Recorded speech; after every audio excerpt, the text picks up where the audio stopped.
আপনারা জানেন যে বর্তমান যে বিড়ির উপরে যে শুল্ক কর বৃদ্ধি হয়েছে, এটা একটা রাজনৈতিক একটা পলিসি।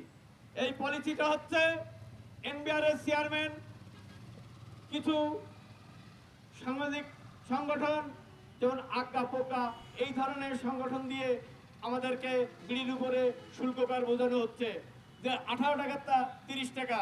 উপস্থিতি আপনারা জানেন, সাংবাদিক ভাইরা আপনারা জানেন যে বিড়ি একটা ক্ষুদ্র শিল্প, কিন্তু ক্ষুদ্র হলেও আমরা এই এই এই শিল্পতে 18 লক্ষ শ্রমিক আছি, কিন্তু আমাদেরও তো বেঁচে থাকার অধিকার আছে। ইলেকট্রনিক মিডিয়া, প্রেস মিডিয়া আপনারা লিখবেন যে সিগারেট তৈরি হয় অত্যাধুনিক মেশিনে, মিনিটে 1400 স্টিক, আর বিড়িটা সম্পূর্ণ হস্তশিল্প। কারণ এই বিড়ি জিয়া রহমান উনি বলেছিলেন যে কুটির শিল্প রূপান্তরিত হতে হবে। তাই তার আত্মার মাগফিরাত কামনা করে আমরা বলবো, তারেক রহমান এদেশের বর্তমান প্রধানমন্ত্রী, আপনাদের উদ্দেশ্যে দুটো কথা বলতে চাই। আপনার বাবা ছিলেন শ্রমিক বান্ধব সরকার, তিনি বলতেন যে শ্রমিকের সঙ্গে আমরা বসে থাকি। শ্রমিকের সঙ্গে উনি কৃষি কাজ করেছেন এবং উনি খাল খনন করেছে।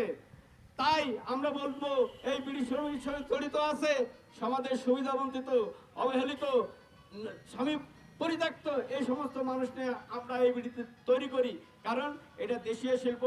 আমরা করুণা চাই না, আমরা সাহায্য চাই না, আমরা কর্ম করে খেতে চাই, কারণ হাত পাতা জিনিসটা বলো নাই।